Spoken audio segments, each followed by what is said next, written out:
অশোক মিত্র সাহেবের লেখা আপিলা চাপিলার 23 পর্ব থেকে আমরা পাঠ অসম্পূর্ণ রেখেছিলাম।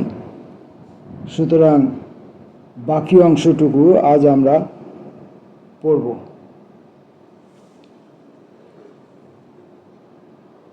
বিশেষ চমৎকৃত হয়েছিলাম লন্ডনে ক্যাক্সটন হলে বক্তৃতা দিয়ে।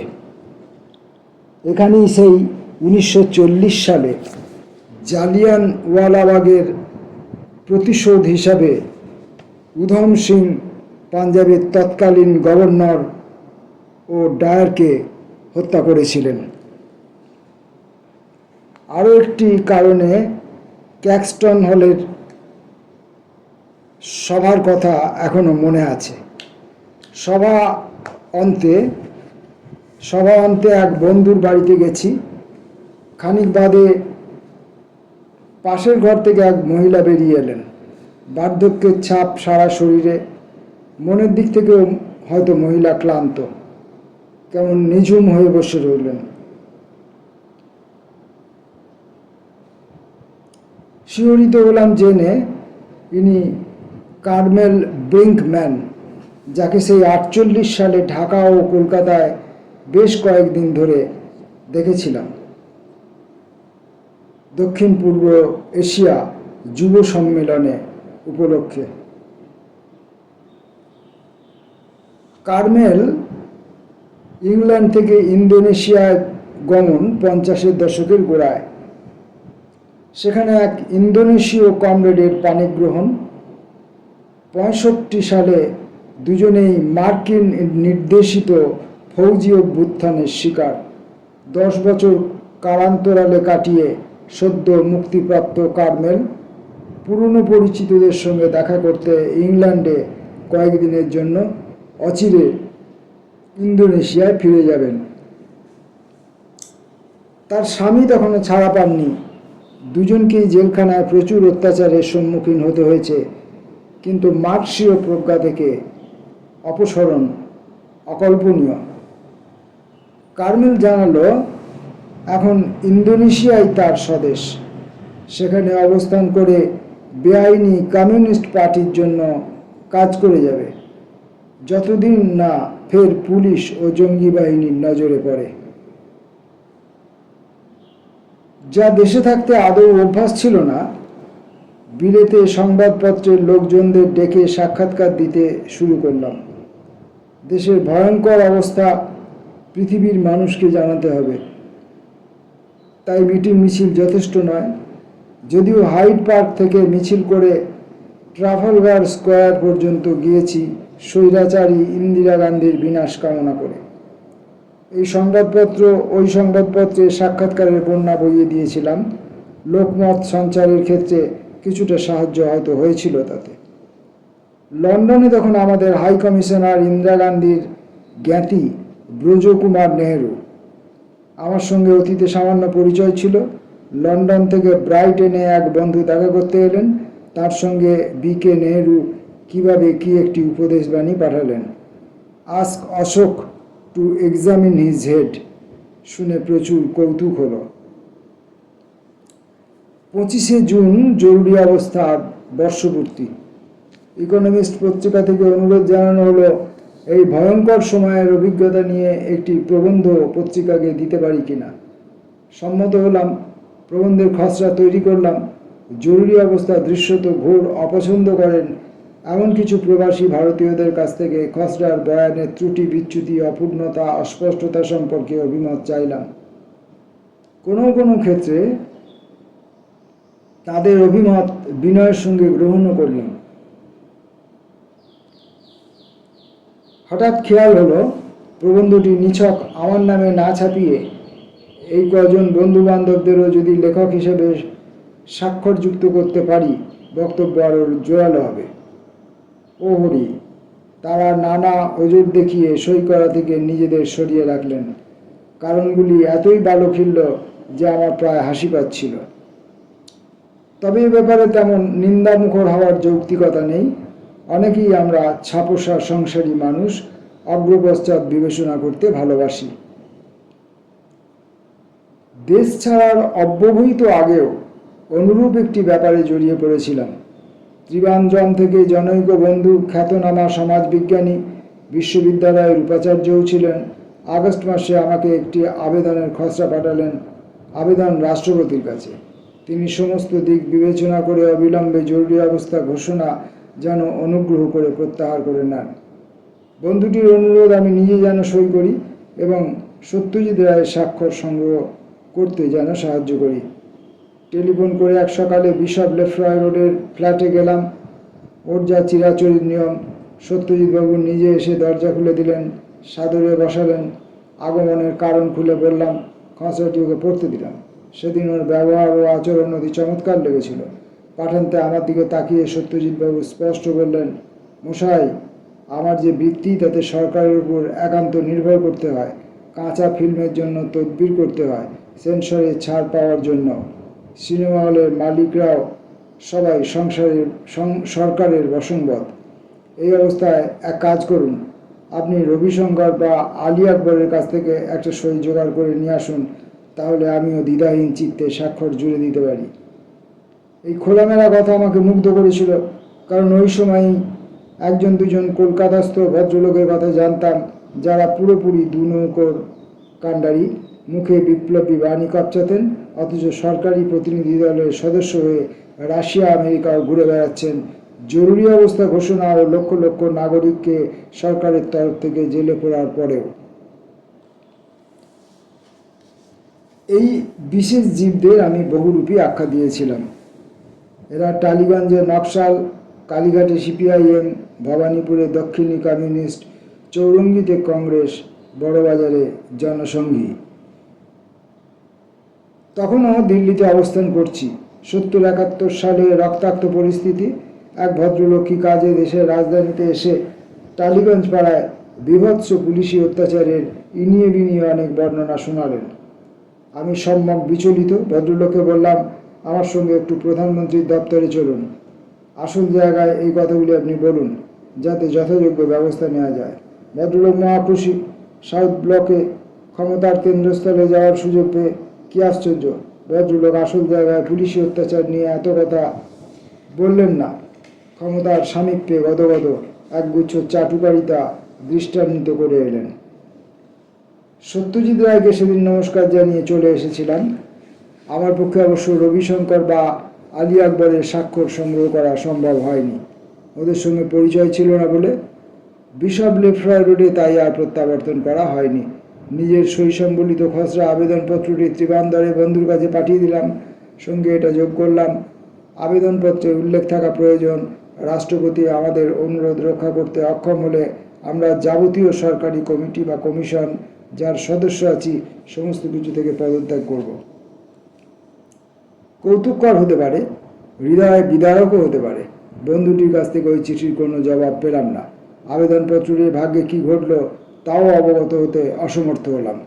আমি অবশ্য তখন একমাত্র বাণিজ্য মন্ত্রকের অন্তর্গত বোর্ড অফ ট্রেডের সদস্য ছিলাম। জরুরি অবস্থার পরের দিন 26শে জুনই সংশ্লিষ্ট মন্ত্রীকে লিখে আমার পদত্যাগের সিদ্ধান্ত জানিয়ে দিলাম। এটা উল্লেখ না করা অসমীচীন হবে, বাঙালি মন্ত্রীমশাই অত্যন্ত ভদ্র জবাব দিয়েছিলেন। আমার বোর্ড অফ ট্রেড ছেড়ে দেওয়াতে তিনি আন্তরিক দুঃখিত, তবে মত উল্লিখিত পদত্যাগের কারণ নিয়ে তিনি কোনো মন্তব্য করতে অপারগ। ইকোনমিস্টে প্রবন্ধ পাঠানোর প্রসঙ্গে ফিরে যাই। আর কেউ তাদের নাম যুক্ত করতে সম্মত না হওয়ায় লেখাটি একা নিজের নামেই পাঠিয়ে দিলাম। নির্দিষ্ট তারিখে পত্রিকায় ছাপা হলো। পত্রিকার সম্পাদক মণ্ডলী আমার নামের নিচে পরিচয় বসিয়ে দিলেন, প্রাক্তন মুখ্য অর্থনৈতিক উপদেষ্টা, ভারত সরকার। জরুরি অবস্থা ঘোষণার ঠিক পরবর্তী মুহূর্তে পাঠানো চিঠি নিয়ে যথেষ্ট শোরগোল হয়েছিল। এবার হলো আরও ব্যাপকভাবে। নতুন দিল্লির নির্দেশে ইকোনমিস্ট ওই সংখ্যার সমস্ত কপি বাজেয়াপ্ত করার ব্যবস্থা হলো। তা সত্ত্বেও কিছু কিছু কপি ততদিনে দেশের এখানে ওখানে অনেক লোকের চোখে পড়ল। বহু শুভানুধ্যায়ী আমাকে চিঠি লিখে পাঠালেন, জরুরি অবস্থা তো সহজে বুঝবে না, আমাদের দেশে ফেরার পথ আমি নিজেই বন্ধ করে দিলাম। এ ধরনের ভৎসনায় অবশ্য তেমন চিন্তার উদ্রেক হলো না। বিলেতে আমার নামই পত্রিকায় প্রবন্ধটি ছাপা হয়েছে, যেন হাই কমিশনারেরই দায়। এটা কেন তিনি ইকোনমিস্টকে ইত্যাকার অসভ্যতা থেকে বিরত করতে পারেননি? হয়তো দিল্লি থেকে এসে এমন বার্তা এসেছিল। আমার প্রবন্ধের যথাযোগ্য উত্তর দিতে অতএব হাই কমিশন থেকে মহা আড়ম্বরে একটি খসড়া তৈরি করা হলো। তারপর তাদের স্বাক্ষর সংগ্রহের অভিযান। 2-1 সপ্তাহের মধ্যেই জানতে পেলাম অভিযান ব্যর্থ। বিলেতে অবস্থিত কোনো ভারতীয় অর্থনীতিবিদ বা সমাজবিজ্ঞানী ওই খসড়াতে সই করে আমার মতের প্রতিবাদ জানাতে সম্মত হননি। এমনকি আমার বামপন্থী চরিত্র যারা অপছন্দ করেন তারাও না। হাল ছেড়ে দিয়ে হাই কমিশন থেকে তখন এক প্রবীণ প্রাক্তন ইংরেজ ICS অফিসারকে পাকড়ানো হলো। তিনি দেশ স্বাধীন হওয়ার পর ভারতবর্ষে থেকে গিয়েছিলেন, অনেক উঁচু পদে আসীন ছিলেন। কারো সুপারিশে জওহরলাল নেহেরু যোজনা পরিষদের সদস্য করে নিয়েছিলেন তাকে। রক্ষণশীল মতামত ভদ্রলোকের। কপাল খারাপ, অধ্যাপক প্রশান্তচন্দ্র মোহলানবিশ যখন কার্যত যোজনা কমিশনের সর্বেসর্বা ভদ্রলোককে তাড়িয়ে দিলেন। বিতাড়িত ইংরেজ ভদ্রলোকটি অতঃপর ভাগ্যান্বেষণে প্রাক কেনিয়াত্তা যুগে কেনিয়া সরকারের উপদেষ্টা হয়েছিলেন। পরবর্তী পর্যায়ে বিশ্ব ব্যাংকের অন্যতম ভ্রাম্যমাণ উপদেষ্টা, যারা প্রচুর অর্থ উপার্জনের বিনিময়ে অমুক অনুন্নত দেশে তমুক অনুন্নত দেশে বিহার করে মার্কিন সরকারের জোগানো উপদেশ বিলিয়ে বেড়ান। যেহেতু ভদ্রলোকের মোহলানবিশ মশাইয়ের উপর রাগ ছিল এবং জনশ্রুতি আমিও মোহলানবিশ মশাইয়ের মতো নিরেট বামপন্থী, তিনি সানন্দে হাই কমিশন রচিত সেই চিঠির খসড়ায় সই করলেন। আমার সুবিধাই হলো, এক বিদেশি সাম্রাজ্যবাদী আমলা ইন্দিরা গান্ধীর দুরাচারকে সমর্থন করছেন, তাতে তো আশ্চর্য হওয়ার কিছু নেই। দ্রুত 10-11 মাস কেটে গেল। সাকসেসে অধ্যাপনার মেয়াদ প্রায় শেষ। হঠাৎ আমেরিকা থেকে 3 মাসের জন্য একটি নিমন্ত্রণপত্র এলো। নিমন্ত্রণপত্রটি গ্রহণের খেয়াল চাপল। আমার তো মার্কিন দেশে অনেক চেনা জানা। ওই কটি মাস জরুরি অবস্থার বিরুদ্ধে কিছু প্রবন্ধ লেখা, সংবাদপত্রের সাক্ষাৎকার, সভা সমিতিতে অংশগ্রহণ ইত্যাদি কর্ম সম্পন্ন করতে পারবো এই আশায়। প্রায় 12 বছর বাদে আমেরিকা গেলাম এবং রাজধানী ওয়াশিংটন শহরেই। প্রবাসী ভারতীয়দের কাছ থেকে ব্যক্তিগতভাবে সাদর অভ্যর্থনা পেলাম, কিন্তু ইংল্যান্ডের ভারতীয়দের চেয়েও অনেক বেশি ভয় খাওয়া অবস্থা। সুতরাং সভাটা বিশেষ হলো না। তবে কথা বললাম বহু মার্কিন নীতি নির্ধারকের সঙ্গে, রাজনীতিবিদ, আমলা, অধ্যাপক, রাষ্ট্রনীতিবিদ, ধনবিজ্ঞানী, সাংবাদিক, এমন অনেকের সঙ্গে। ওয়াশিংটন পোস্টে সাক্ষাৎকার বেরোলো এবং নিউ ইয়র্ক টাইমসে আমার লেখা প্রবন্ধ। মার্কিন দেশেও ইন্দিরা গান্ধীর সমর্থন রিপাবলিকান ডেমোক্রেটিক উভয় দলের মধ্যেই যে ক্রমশ ক্ষীয়মান, সেটা সহজেই বোঝা গেল।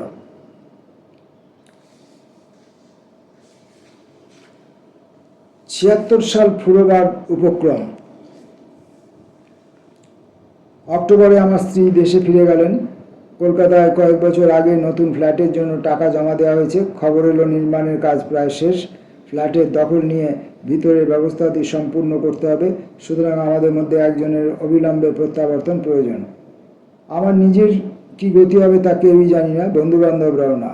বড়দিনের সপ্তাহে আমেরিকা থেকে দেশে রওনা হলাম। লন্ডন ব্রাইটনে কয়েকদিন কাটিয়ে মুম্বাই বিমানবন্দরে পুলিশ তুলে নেবে কিনা কোনো ধারণা নেই।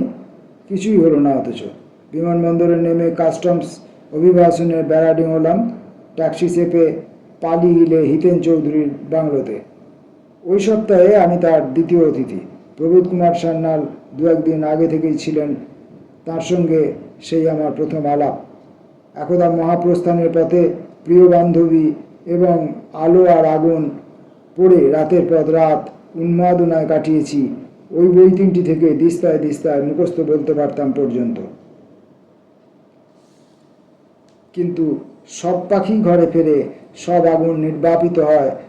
প্রবোধবাবুর সঙ্গে পরিচিত হয়ে তেমন কোনো আবেগে ভেসে গেলাম না। কয়েক মাস আগে যখন আমেরিকায় ছিলাম, হিতেনবাবু গিয়েছিলেন কোনো কাজে। তাই ওর সঙ্গে আর নতুন করে আমার অনিশ্চিত ভবিষ্যৎ নিয়ে আলোচনার প্রয়োজন হলো না। একটা সময় ইন্দিরা গান্ধীকে তিনিও চিনতেন, আমিও চিনতাম। কিন্তু এই ঘোট লাগা অবস্থায় আমার ক্ষেত্রে কি ঘটতে পারে তা নিয়ে আমাদের সংশয় অপরিবর্তিতই রইল। ৭৭ সালে দ্বিতীয় দিবসে সকালে বিমানে কলকাতায়, এখানেও কোনো রকমে কিছু ঘটল না। আমি সোজা নিউ আলিপুর মাতৃগৃহে। আমার মা একেবারেই চাইছিলেন না এই পরিস্থিতিতে আমি দেশে ফিরি। কেউ আমাকে গ্রেপ্তার করতে এলো না দেখে উনি একটু আশ্চর্য। সরল মনা মহিলার মন্তব্য, ওরা বোধহয় ঠিকমতো খবর পায়নি। আমার ব্যাখ্যা অন্যরকম। জরুরি অবস্থা প্রায় ১.৫ বছর কেটে গেছে। ইন্দিরা গান্ধীরও সম্ভবত দম ফুরিয়ে এসছে, যদিও তাঁর তনয়ের যায়নি। তাছাড়া এসব ক্ষেত্রে যা হয়, প্রধানমন্ত্রী মহোদয়ের খবরের সূত্রগুলি তখন একমাত্র নিজের বিদূষক মহলে পর্যবসিত।